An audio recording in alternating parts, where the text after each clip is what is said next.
자, 믿음에 대한 얘기를 하고 있습니다.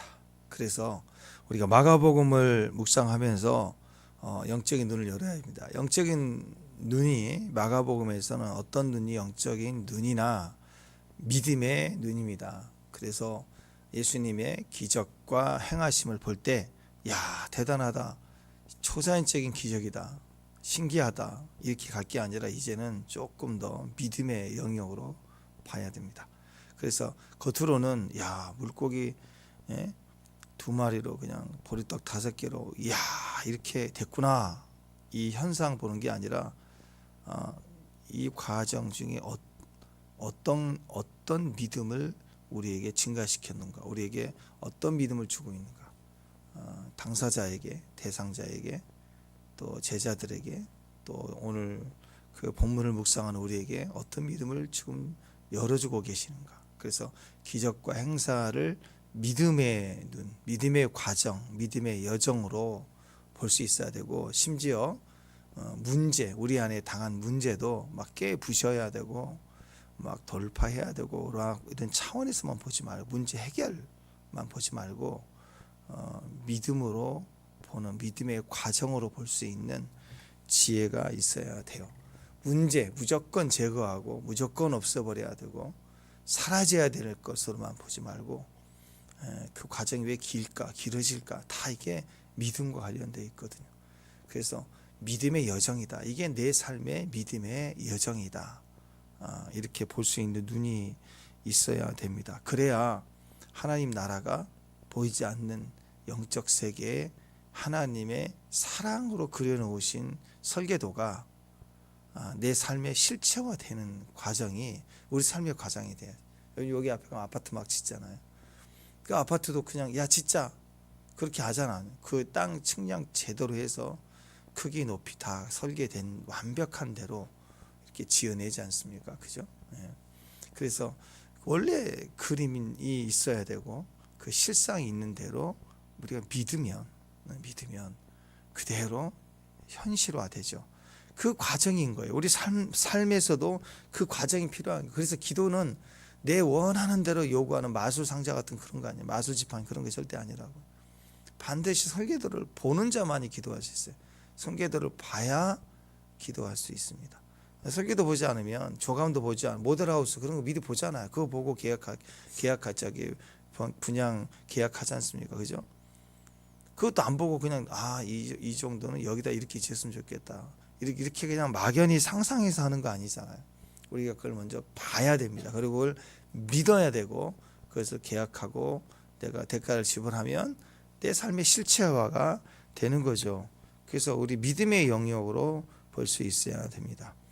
그래서 그 믿음을 가졌다, 그리고 믿음을 말하는 기도가 됐다, 그러면 이제 뭐가 필요하냐면, 이 지금 현장에서 일어나는 그래 보이지 않는 작은 상황들, 그런 것들을 그냥 거기다 발작 반응하지 말고, 이 과정이 이 또한 지나간다, 그러나 내가 본대로 된다 하는 믿음의 영역으로 크게 보고 가야 돼요. 그 안에 눈에 보는 작은 거 반응 때문에 막 죽네 사네, 왜 똑같을까, 기도는 했는데 왜 안 될까 하고 막 엎어지고 자빠지고 막 난리치면 안 돼. 하나님 또 없다 하더라 막 이상한 말하고 다니고 그러면 안 된단 말이죠. 그리고 또 한 가지 그런 과정 중에 또 오늘 뭐가 나오느냐, 불편함이 있어요. 우리 안에 어떤 불편함이에요? 내노란불 있죠. 믿음의 영역, 믿음의 동행 가운데 내가 하면 로맨스 같은 거고, 놈이 하면 이건 뭐 불륜이에요. 이거 완전히 나쁜 놈이잖아. 저놈 나쁜 놈. 그리고 내가 할 때는, 나의 상황에 적용해 볼 때는 뭐 그럴 수도 있지, 그 본심은 본래 그건 아니었지 않는가, 막 이렇게 대충 넘어가고, 놈에 대해서는 저건 나쁜 놈, 저거 아주 대적할 놈, 뭐 이렇게 한단 말이에요. 이게 좁쌀만한 거죠. 자기 관점에서 하나님 나라를 이해하는 거죠. 오늘 어떤 일이 있었습니까? 우리를 따르지 않는 어떤 자가 예수님의 이름으로 귀신을 쫓아냈다 이거예요. 그래서 우리를 따르지 않으니까 이야 스톱 하지 마. 우리는 라이센스 가진 사람들이야. 너 왜 우리 고난 우리한테 허락받지 않고 하냐? 막 이렇게 나서기 있어요. 누가 우리라고 말을 했는데 요한이죠. 지금 요한이 얘기하고 있는데, 이 우리니까 여러 제자들이 한꺼번에 그거 보고 우르르 몰려가가지고 요한이 욱하고 나와가지고 그렇게 하고 예수님께 와가지고 예수님, 세상이 말해요. 우리를 따르지 않는 놈이 주님의 이름을 막 사용해갖고 막 이렇게 귀신을 쫓아. 내가 하지 말라고 그랬습니다. 어떻게 그럴 수가 있습니까? 하고 막 씩씩거리고 온 거예요. 우리를 따르지 않았다. 핵심이 그거죠. 우리를 따르지 않았다. 우리는 누구예요? 예수님의 제자. 예수님을 모시고 있는 우리, 3년 동안 예수님을 따랐던 제자들인 우리, 어떻게 우리의 허락받지도 않고 우리를 따르지 않고. 자, 이렇게 말을 하고 있습니다. 근데 사실은요, 우리를 따르지 않는다 그게 아니라 뭐 때문에 화가 나야 되냐면 예수님을 따르지 않는다 그러면 화가 나야 돼요. 그죠? 만약에 우리를 따르지 않아도 진짜 예수님을 따르면 귀신을 쫓아낼 수 있는 거 아니에요? 그렇지 않나요? 그러니까 귀신을 쫓는 축사사역, 또 병을 고치는 신유사역, 막 예언하는 예언사역, 이게 꼭 어떤 단체에서 훈련을 받고 그 단체의 라이센스를 받을 때만 할 수 있는 건가요?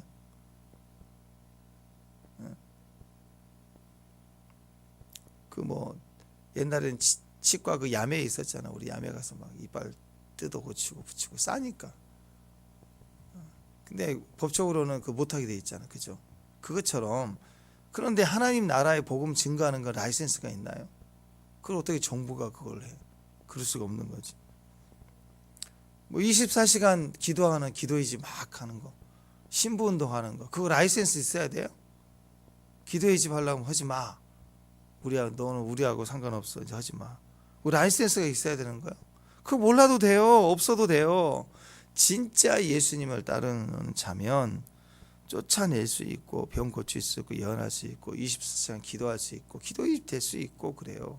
교회 그냥 가정교회도 되는 거예요. 꼭 목사만 설교해야 되나요? 다 할 수 있어요. 누구나 다 할 수 있는 거예요. 다만 그 단체가 같은 비전으로 하나가 돼서 공동체가 될 때는 공동체 안에서 막 주일날 다 설교 준비하고 쓰면은 누가 설교해요 다. 그래서 그 공동체의 질서를 위해서 연합이 되어질 때는 그냥 흙덩어리만 있고 원하면 덩치가 건물이 형성되는 안 되잖아요. 뼈대가 있어야 되고 기초가 있어야 되고 원리가 있어야 되고 그래서 한 공동체 안에서 하나의 팀으로 몸이 이루어지려면 질서가 있어서 그 안에서의 질서를 세워나가는 과정이니까 그 질서를 따라서 해야 되니까 일종의 그 교회 안에 직분을 받고 사역자가 되기 위해서는 그런 과정들이 있는 거죠. 그래서 그 안에서 사역하기 위해서는 그 몸 안에서 소속이 돼서 몸이 돼서 사역하기를 원한다면 이건 일종의 그런 자격과 같은 라이센스라든지 그런 훈련 과정의 결과가 필요하겠죠. 그러나 개인이 하고 개인이 쫓아내고 뭐 하는 거 뭐라고 하기 누가 뭐라고 국가에서 뭐라고 합니까? 누가 뭐라고 합니까? 그 말이 안 되는 거죠. 그러니까 여러분 오히려 유다처럼 뭐가 문제인가? 공동체 안에 있는데 자격도 가지고 있는 것 같은데 제자이고 사도로 세움 받은 사람인 거 맞는데 문제는 예수님의 이름으로 귀신 쫓고 뭐 예언도 하고 뭐 24 기도도 하고 다 했다고 합시다. 근데 나중에 주님 앞에 갔더니 주님이 내가 도무지 너를 모르겠다.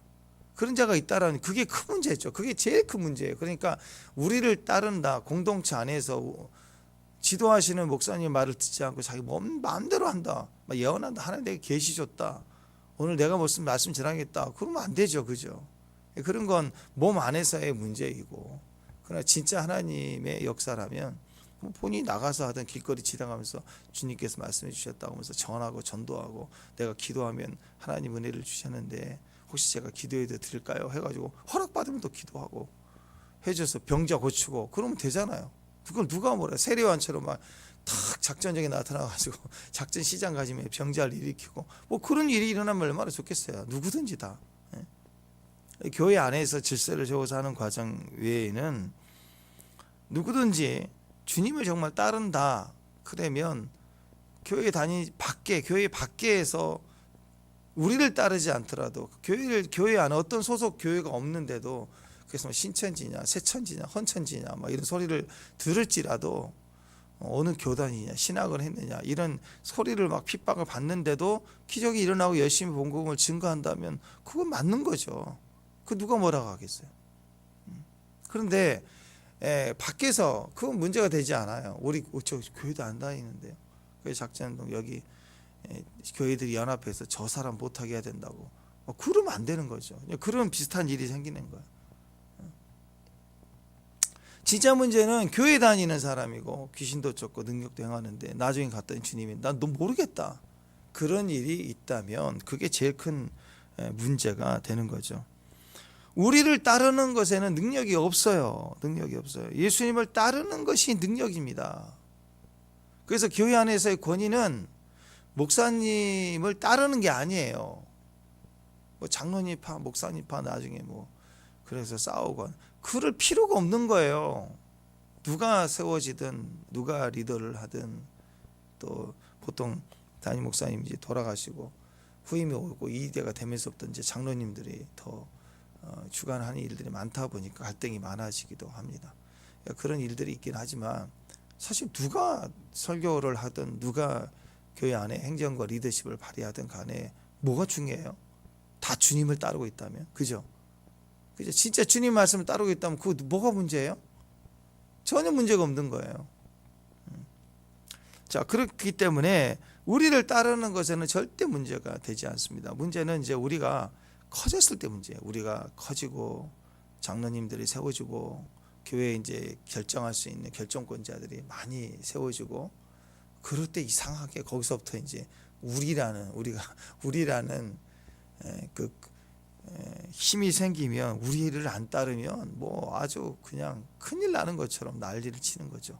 그럴 때 분별은 우리가 아니에요. 우리는 어떤 모습이든 커지든 작든 하나님을 따르는가 예수님을 따르는가 그걸 봐야 되고 예수님을 따를 때 능력이 생겨요. 따를 때 우리를 따르면 능력이 없어요. 또 진짜 예수님을 따르는 사람이라면 그리고 진짜 신기한 능력이 나타나지만 진짜 예수님을 따르는 사람이라면 그 공동체의 권위와 질서를 인정하고 지키게 되어 있습니다. 그죠? 진짜 예수님을 따르는 사람이라면 그리고 신기한 능력이 있다면 그 능력과 질서를 따라서 사역을 하도록 섬긴다는 거죠. 아니면 주님이 이제 내가 너에게 동행하고 나와 함께 가자 해갖고 그를 따로 뭐 사역을 하게 하든지 선교사로 가든지 뭐 어떤 분야의 선교를 시작하든지 또 새로운 일들을 할 수 있게 해줘. 그런 분도 있어요. 하나님이 능력 줘서 복음을 증거하다가 자기 안에 주시는 은혜와 비전이 확인돼서 나중에 신학하신 분도 있고 그래요. 어쨌든 그 몸 안에 나를 부르심이 있을 때는 순종하고 같이 가는 시스를 깨지 않는 그런 중요한 의미가 있죠. 그거 외에는 진짜 중요한 건 우리를 따르는가. 그게 중요합니다. 아무리 하나님이 내게 말씀했다고 막 앞뒤 안 가리고 설치된다. 그건 벌써 몸 안에 있으면 가짜예요. 그건. 진짜는 그렇게 할 수가 없어요. 그 안에 지키는 거죠. 자, 오늘 말씀에서 요한이 우리를 따르지 아니한다. 그래서 우리 그렇게 하지 못하게 했다라고 합니다. 그때 예수님이 뭐라고 하죠? 그러지 말라고 하죠. 39절 있습니다. 시작.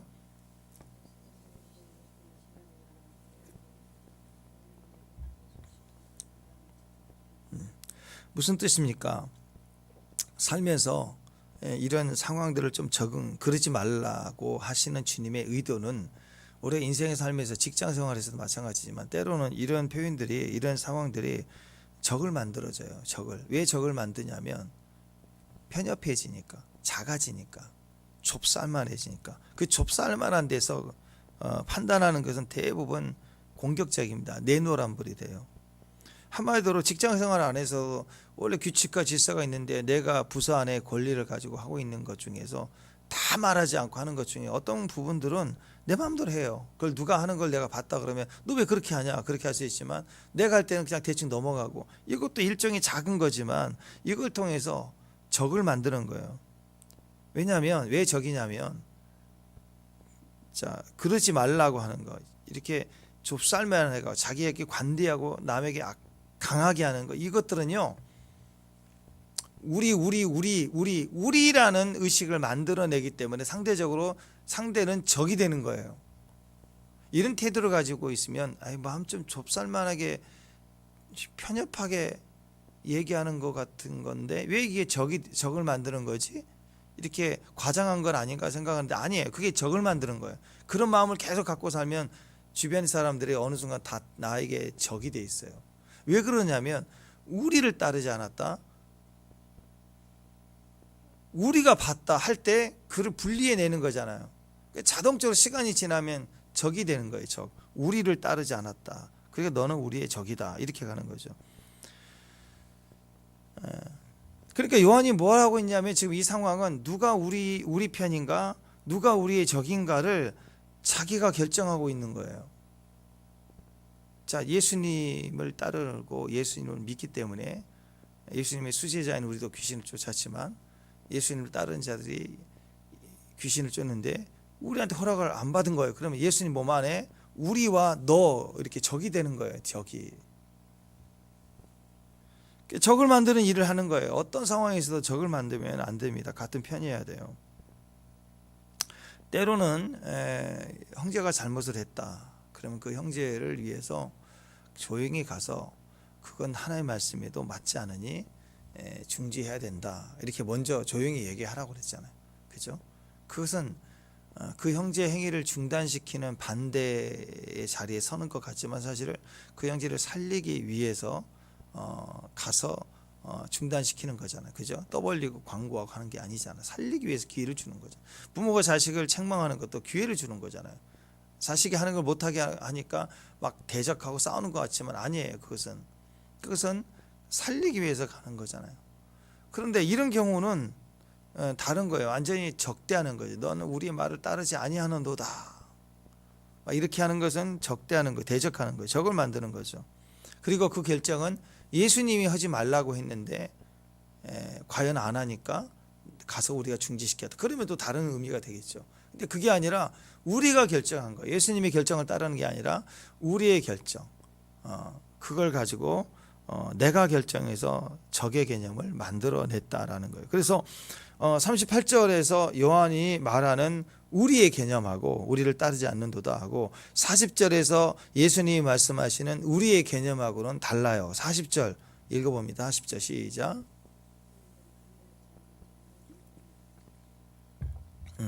여기서 예수님이 우리하고 제자들이 말하는 우리하고 개념이 달라요. 우리는 구분은 해야 되죠. 어떻게 구분해요?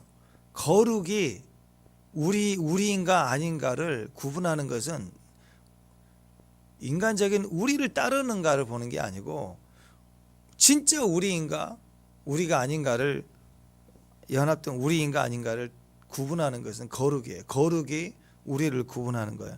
하나님의 백성이지 아닌지 우리가 결정할 수 없어요.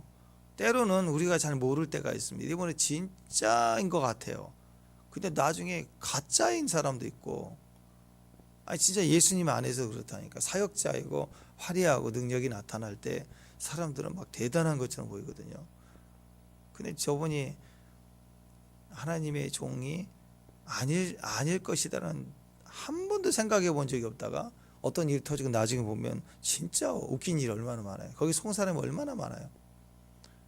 아직도 속고 우리가 볼 때 아직도 속고 있는데도 진짜인 줄 알고 가는 사람 얼마나 많아요. 해외 뭐 어디 있잖아요. 뭐 피지인가 어딘가 뭐 어디 브라질인가 뭐 완전 왕국을 만들어 놓고 살더만.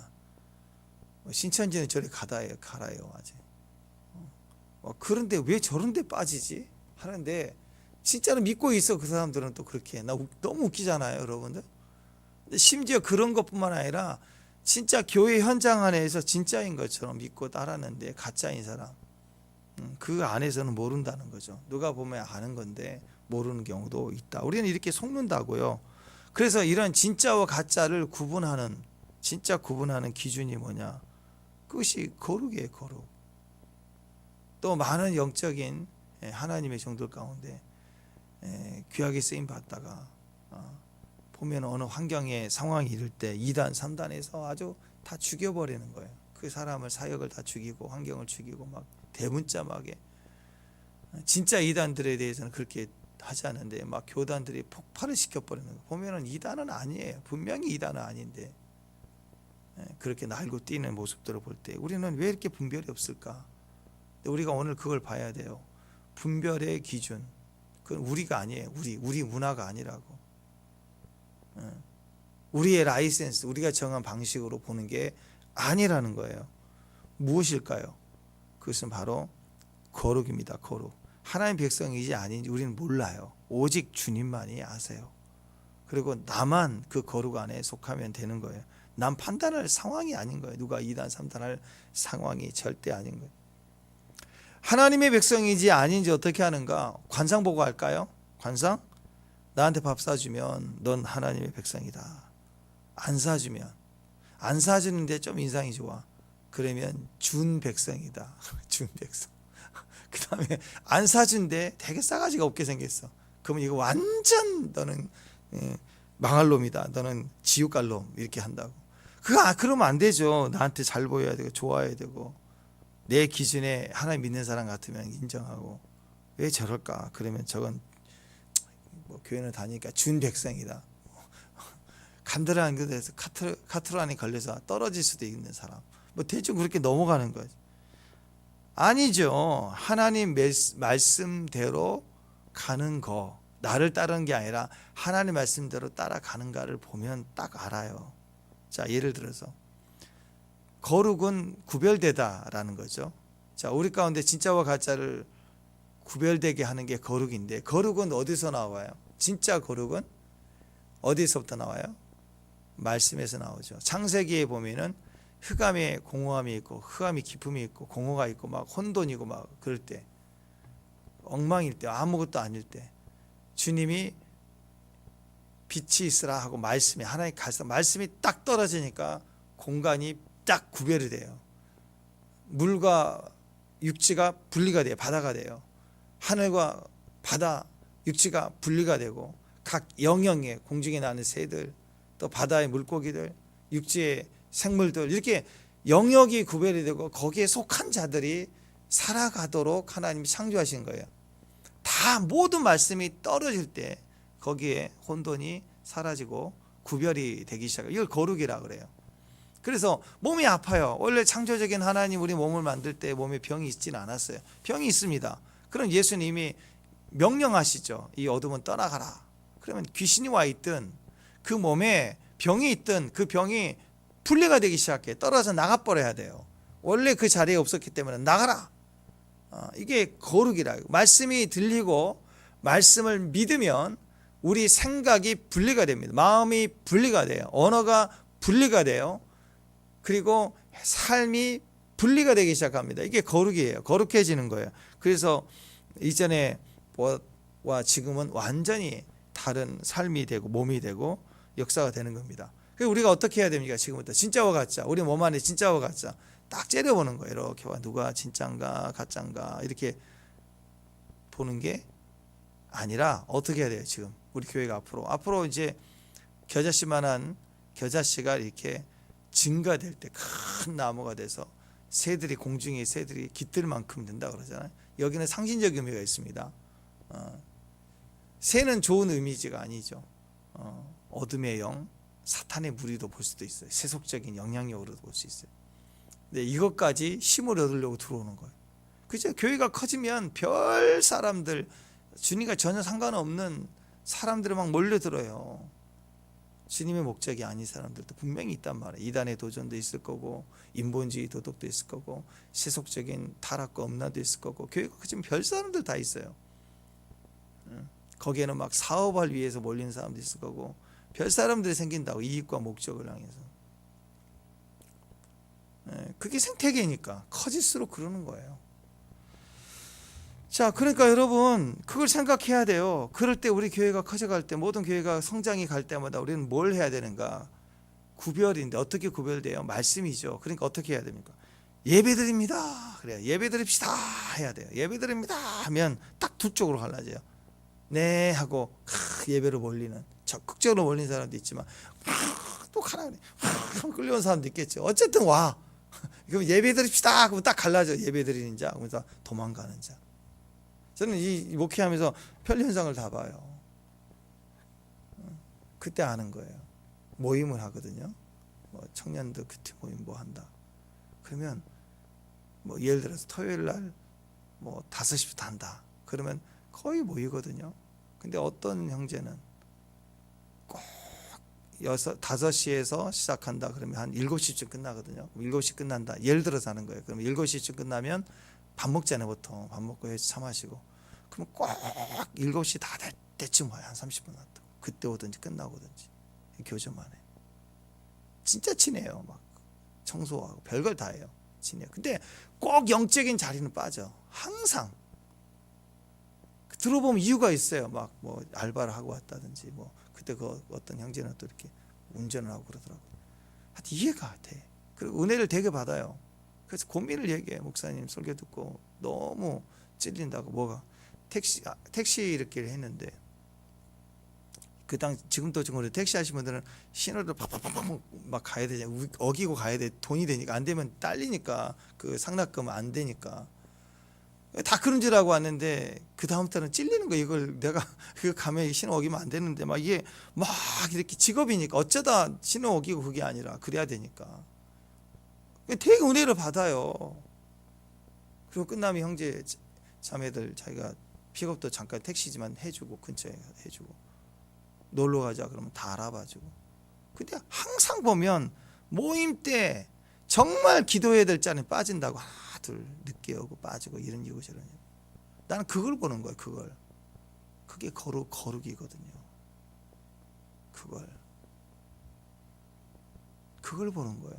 정확해요. 정확해.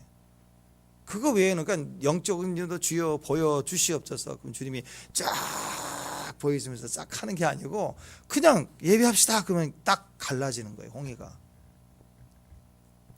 기도합시다 갈라지는 거예요. 거기서. 그걸 보는 거예요. 열심히 하라는가, 은사가 있는가, 달란트가 있는가 별로 중요하지 않아요. 그건 누구나 할 수 있는 거예요. 진짜 솔직히 얘기해서 교회가 커지면 용역 부르면 돼요. 안 그래요? 교회가 커지면 불편하게 막 뭐 성도 일 시킬 게 뭐 있어. 일 좀 도와주세요. 같이 청소해 주세요. 뭐 언제까지 그러고 있겠어요? 할 사람 다 있는데. 그때 딱 얘기하면 돼요. 우리 함께 청소합시다. 그러면 딱 갈라지는 거예요. 이렇게. 그래서 이렇게 얘기하는 게 너무 중요해요. 선교 갑시다. 그러면 선교 가는 사람이 있고 아닌 사람은 떨어져 나가요. 못 갈 수도 있겠죠. 상황이. 그죠? 근데 한번 생각해요. 우리 교회가 계속 선교를 밀어붙여. 그러면 언젠가는 갈 거 아니에요? 선교 죽어도 안 간다 그러면 계속 1년, 2년 무튼 어떤 상황에는 못 갈 수도 있고 그 다음에는 또 갈 수도 있고 그런 거 아니에요. 그죠? 모든 걸 다 갈 수는 없잖아요. 어떤 상황이. 물론 다 갈 수 있으면 얼마나 좋을까요? 혼자 상상해요. 우리 교회 우리 집사님들이 사업이 확 터가지고 이번은 비행기 값 다 결제해주고 뭐 그럴 날이 있을 거라고 저는 믿어요. 딱. 그렇지만 그건 제가 이렇게 소망하는 거고 그러기 전까지는 어려운 형편도 있죠. 책임져야 될 일도 있고 또 자기는 못 가지만 간절한 마음으로 또 다른 분들 갈 수 있도록 지원도 해야 될 때가 시간이 없을 수도 있고 물질이 어려울 수도 있잖아요. 그러니까 못 갈 수도 있어요. 그러나 마음은 가고 싶은 거예요. 왜? 선교를 말하면 선교로 갈라진다니까. 가는 사람하고 못 가는 사람 또 마음이라도 가는 사람. 근데 마음이라도 갈 마음이 없는 사람은 어떻게 될까요? 계속 분류가 되기 시작해요. 나중에는 못 가죠. 근데 언젠가는 갈 수 있는 사람이라면 가야지 하면서 못 가고 있다면 언젠가는 갈 거 아니에요. 그죠? 그러니까 지금 가야지. 언젠가 갈 건데 뭐. 자, 그런 거예요. 그러니까 뭔가를 계속 하면 계속 기도하자 뭐 예배하자 봉사하자 선교 가자 계속하면 진짜 아닌 사람은 못 견디는 거예요. 사회가. 그냥 조용히 다니기만 원하는 사람들은 못 가는, 참여 못 하는 거예요. 그래서 그게 구별입니다. 동영상을 보니까요, 목자가 한 뭐 200~300마리 그 정도 되는 양떼를 콕 몰고 오는데 들판에서 한 또 목자가 만났어요. 그래가지고 양들이 막 섞여서 막 먹고 있고 두 목자가 얘기를 한참 하고 막 얘기하다 밥도 먹고 막 그러다가 갈 때가 되니까 먼저 간다고 인사하고 나더니 뭐라고 막 외치면서 가니까요, 세지도 않아. 외치고 가니까 막 섞여 있던 양들이 뚝 따라가더라고. 자기 양은 자기 목자를 따라가는 거예요. 그냥 따라가니까. 그거 보면서 말씀 요한복음 10장 4절 말씀이 정확하더라고요. 자기 양을 다 내놓은 후에 앞서가면 양들이 그 음성을 듣는 거로 따라오되. 아 진짜 따라오더라고. 막 섞여 있는 양들을 세고 야 너 가지 마 모아놓고 또 어딨어 야 말량 어딨어 뭐 끈양 어딨어 막 찾으러 가면 쟤는 꼭 말을 안 듣더라. 듣고 오면 또 뒤로 빠지고 그러지 않더라고요. 그냥 혼자인데 내버려 두고 막 섞여서 양들끼리 풀떡고 있다가 간다 뭐 그랬을 거예요. 그래서 가니까 툭 또 따라가더라고요. 네, 이렇게 되는 거예요. 말하면 분리가 됩니다. 말하면 거룩해지는 거예요. 우리 자신도 그래요. 혼동스럽고 어렵고 복잡할 때는 말씀을 말하고 선포하고 말씀대로 막 가는 거. 그러면 내 안에 두 마음이 딱 분리가 돼요. 한 마음으로 싹 분리가 돼서 떨어져 나가는 거예요. 말씀을 말해줘야 돼요. 그게 진짜 우리냐 우리가 아닌 것이냐가 구별이 되는 거예요.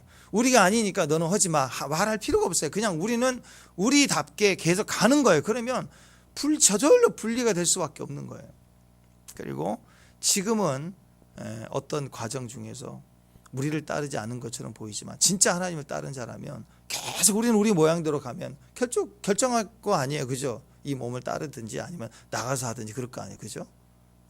가짜이기 때문에 떨어져 나가는 경우도 있을 거고 그 비전이 다르고 상황이 달라서 다르게 하기 위해서 분리가 되는 경우도 있을 거 아니에요. 그렇죠? 그러니까 중요한 건 주님을 따르면 주님의 음성을 따르는 것에 대한 우리를 따르지 않는 모습과 같은 일이 벌어질 때는 판단하지 말고 우리가 주의 음성으로 더 따르면 되는 거예요. 우리는 우리 모습대로 더 열심히 달려가면 되는 거예요. 그럼 거기서 자연스럽게 분리가 되는 것입니다. 때로는 이렇게 우리를 따르지 않는 것처럼 보이고 말을 듣지 않는 것처럼 보이지만 그러나 하나님을 정말 따르고 있는 사람들이라면 조금 지나면 다시 그들이 합리화가 돼 있어요. 그걸 복음화라 그래. 아직 복음화가 안 된 거예요. 믿긴 하지만 복음화가 안 된 거예요. 그 믿어줘야 되는 거예요. 변화가 필요한 거겠죠. 변화가 필요한 것이지 가짜는 아니라는 거예요. 이번에 성경 못 갈 수도 있죠. 그렇다고 해서 가짜 아니에요. 그 내일 다음엔 또 가는 거거든요. 그러니까 끝까지 변화되지 않고 끝까지 분리될 어둠의 자식들. 지금은 잘 모를 수 있습니다. 가짜인데 신천지인데 우리가 어떻게 지금 알 수 있어요?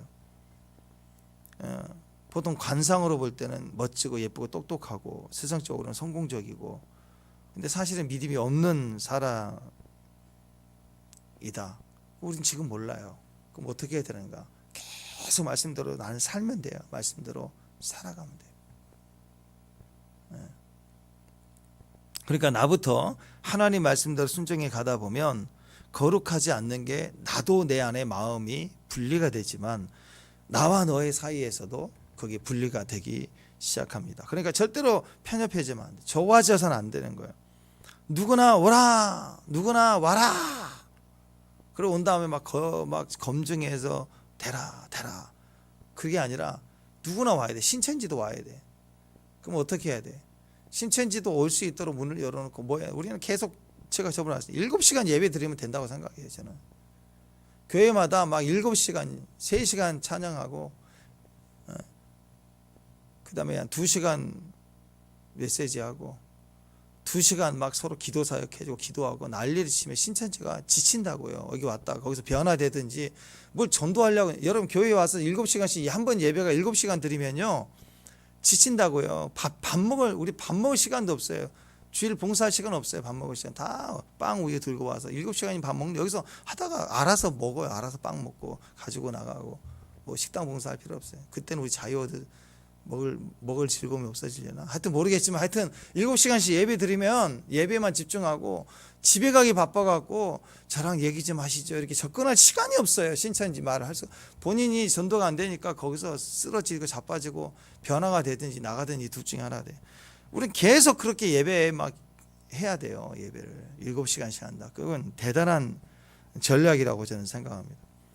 그러니까 누구나 와. 신천지도 와. 누구도 와. 우리는 계속 더 예배하자. 더 기도하자. 더 큐티하자. 더 새벽까지 있자.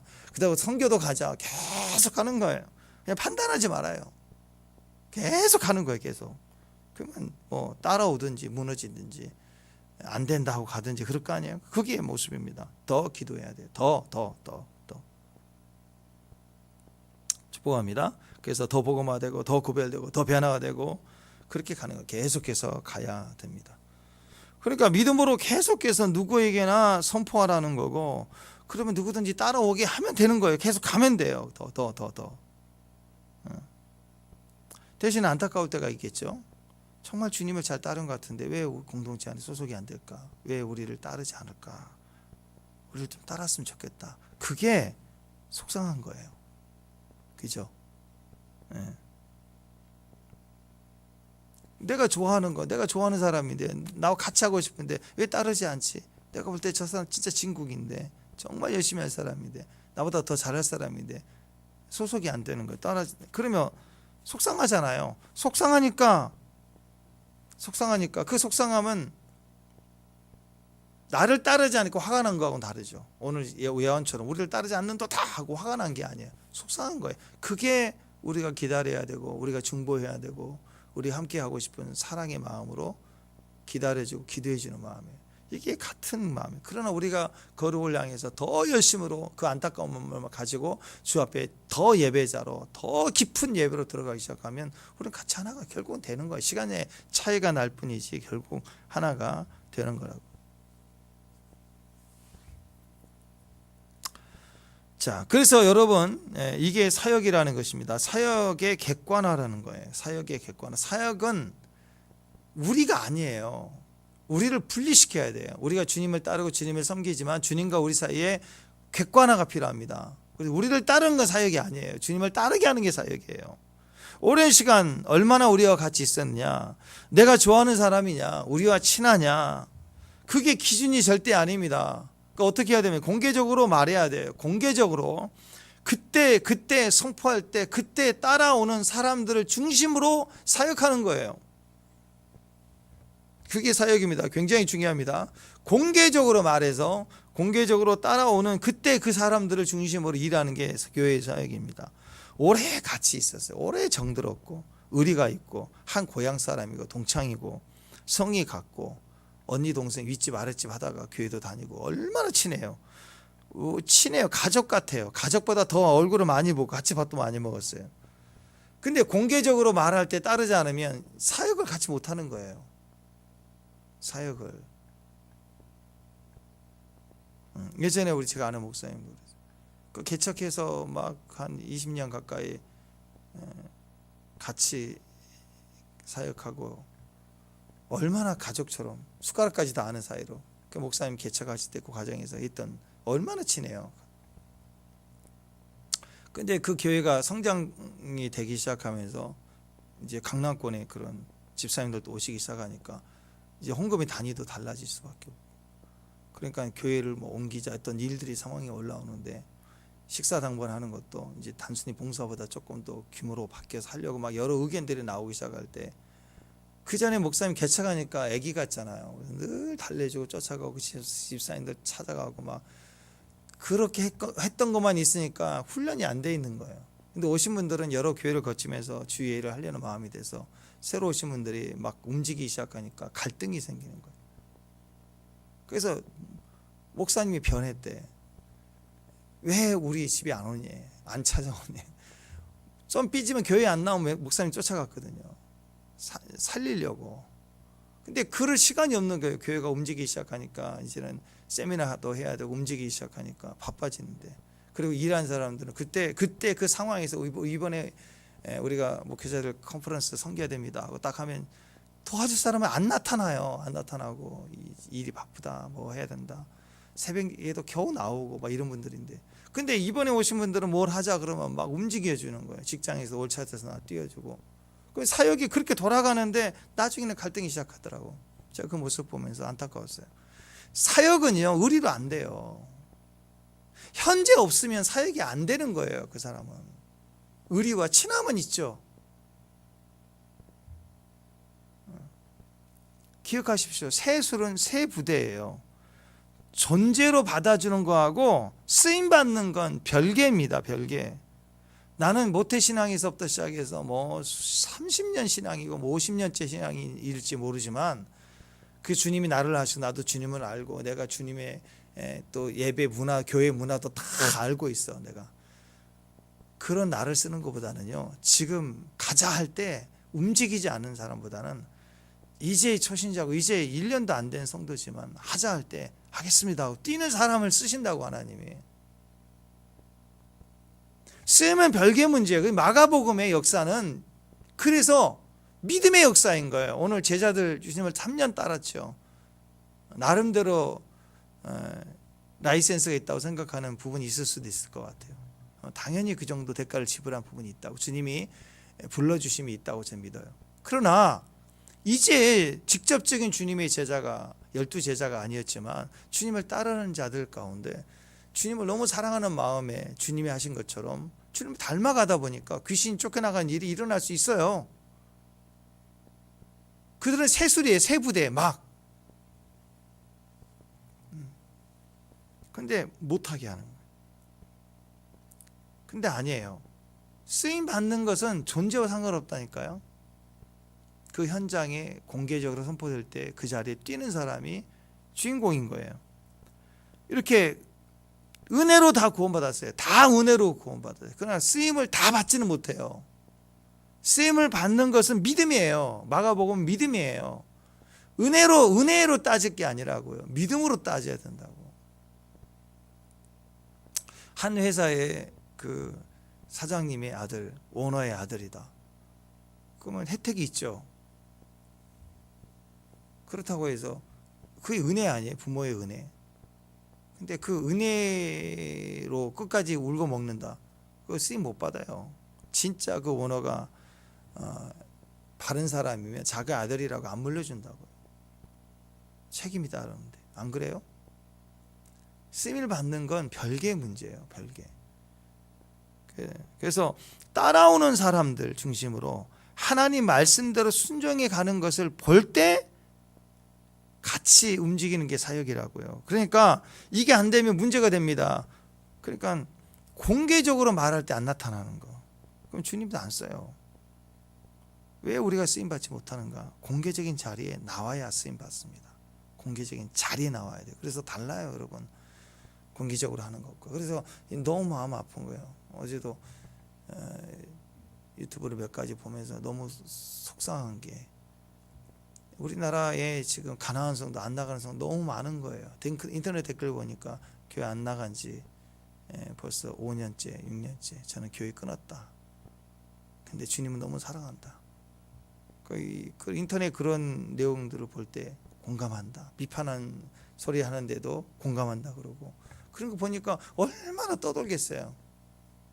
그들이 주님을 버린 게 아니라고, 신앙생활을 하고 싶은데 자리가 없는 거예요. 잃어버린 거예요. 아직도 등지고 떠나간 건 아니에요. 기회거든요. 돌아올 기회가 있다고요.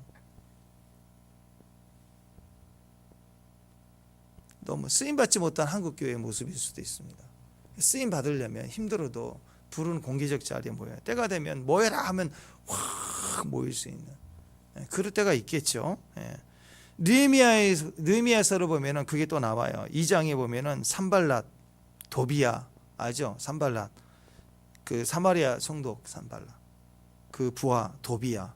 그래서 저번에 기억나지만 산발랏, 도비야 쫙 이어지면 산도깨비. 이 산도깨비 같은 놈들. 느헤미야 2장 19절에 보면은요, 이 도비야 아라비아 사람 겟셈의 이 말을 듣고 우리를 업신여기고 우리를 비웃어 이르되 너희가 하는 일이 무엇이냐? 우리가 왕을 배반하고자 하느냐 하기로, 이렇게 나와 있어요. 그러니까 이 조롱하고 이 예루살렘 성벽을 재건한다고 하니까 막 반대하고 비웃고 난리를 쳐요. 원망하고. 그러니까 여러분, 이런 배경 속에서 느헤미야가 어떻게 했느냐, 막 불평하고 저것들 어떻게 해야 되나, 막 저 대적이니 하나님 뜻을 거절했는데 그런 게 아니야. 느헤미야는 어떻게 하냐, 밤길을 밤에 다니면서 하도 방해를 하니까 밤에 다니면서 해결책을 찾고 가능성을 찾아서 막 끈질기게 움직이는 거예요. 슬퍼하는 건 감정인데 감정이 있지 않고 상황이 있지 않고 기도하는 게 영성이라면 이제 끈질기게 쫓아다녔다고. 기도만 하고 있는 게 아니라 움직이며 밤길 다니며 답을 찾다가 딱 얻은 거예요. 그러니까 19절에 아까 막 반대하고 비웃고 우리를 비웃고 그럴 때 20절에 딱 보니까 2장 마지막 절이거든요. 이렇게 갑니다. 내가 그들에게 대답해 이르되 하늘의 하나님 우리를 형통하게 하시리니 그의 종들인 우리가 일어나 건축하려니와 오직 너희에게는 예루살렘에서 아무 기업도 권리도 없고 기억되는 바도 없다 하느니라. 믿음의 음성으로 주의 음성 들으니까 딱 분리가 돼서 선포하고 우리는 우리 길을 간다 하고 이제 밤길 다니면서 막 찾아다니기 이런 게 아니라 공개적으로 딱 선포합니다. 2장 29절이거든요. 20절이거든요. 그리고 나서 그 다음 절에 3장 1절은 3장 1절부터 공개적으로 선포하니까 그때부터는 이제 보이지 않았던 따라오는 사람들이 막 일어나기 시작합니다. 공개적으로 따라오는 사람 중심으로 3장이 시작이 되고 3장 1절부터 무리들의 성벽을 막 건축하기 시작해요. 3장 1절부터 그때에 그래서 그때 선포 딱 하자마자 그때에 대제사장 엘리야삽이 그 형제 제사장들과 함께 일어나 양문을 건축하고 성벽하고 문짝을 달고 또 성벽을 건축하며 계속 나와요. 그러니까 그때에 느헤미야의 공개적인 선포가 이제 이루어지니까 대제사장부터 시작해서 3장 전체 내용이 예루살렘 성벽 재건에 뛰어드는 사람들 이름이 쭉 나와요. 쭉 나요. 그 다음은 누가, 그 다음은 누가, 그 다음은 누가, 그냥 쭉쭉쭉쭉쭉 나오는 거예요. 계속해서 공개적으로 말했더니 참여하게 되고 그리고 반대가 있었지만 공개적으로 선포했더니 따르는 자들이 생겼다라는 그게 사역입니다. 느헤미야가 얼마나 위대한 지도자예요.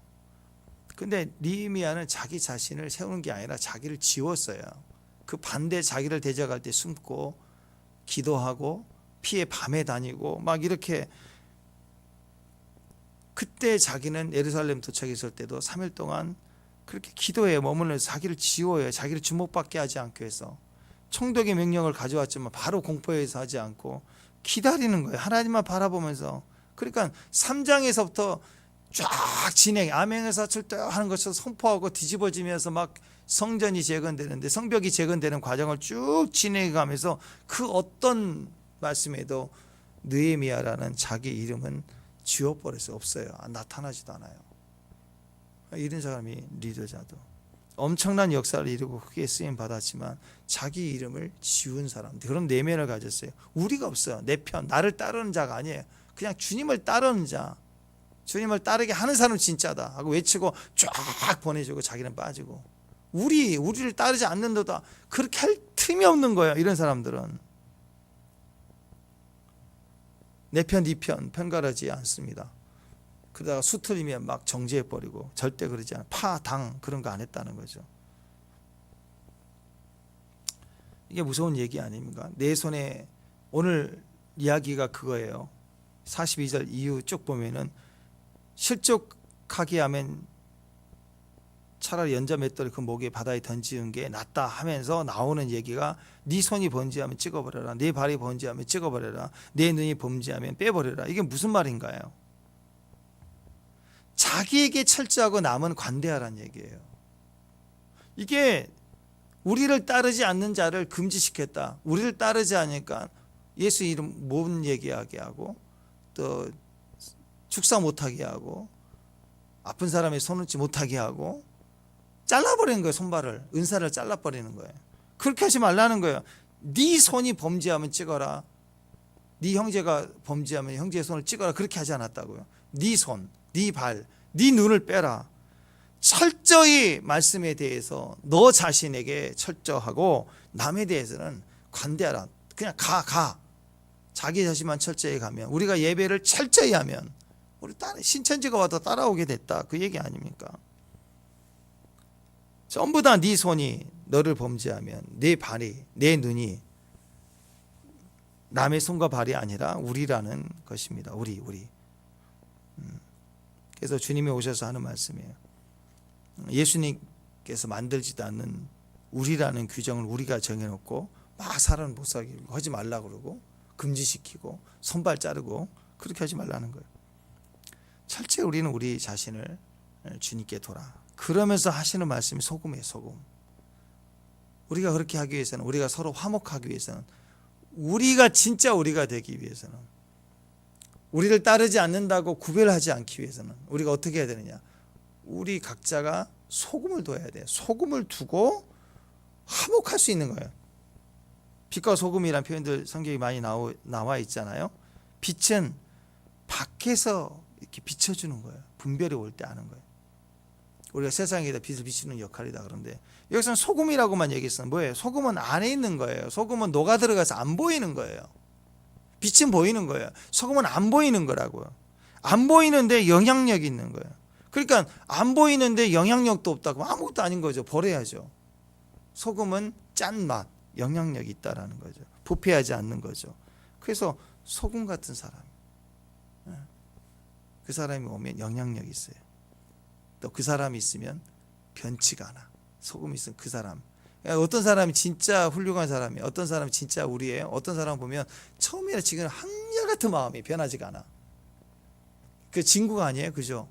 진짜 좋은 친구는 어떤 친구예요? 말이 변하지 않아. 한결같아. 너무 좋아. 이랬다 저랬다 한 적이 없어. 감정까지 이랬다 저러지 않아. 또 화날 수 있는 일도 뭐 그렇지 하고 웃고. 진짜 좋은 사람은 여러분 그걸 보면 진짜 그 사람이 소금이 있는 사람이에요. 그 사람은 절대 놓치면 안 돼요. 한결같은. 여러분 저기 싸구려 짝퉁 뭐 100만 원짜리 카피, 3만 원짜리 핸드백 그거 혹하거든요. 처음에는 혹해요. 근데 3일째 끈 떨어지고 4일째 도금도 빠지고 막 그래요. 그리고 설령 조금 더 좋아 진짜 같아 그래도요 이상하죠. 명품과 달라요. 명품은 오래돼도 혹시 달아져도 질리지가 않은 게 있어요. 좋은 건 그러더라고요. 좋은 제품들은. 근데 어떤 건 진짜 확 했는데 왠지 그 다음날부터 별로 뭐가 툭 떨어져 가치가. 벌써 날이 나가든지 뭐가 자꾸가 이빨에 하나 없든지. 쉽게 질리는 건 싸구려야. 쉽게 질리는 건. 명품은 질리지 않아요. 사람도 진국인 사람은 맛이 없는 것 같은데 꾸준해요.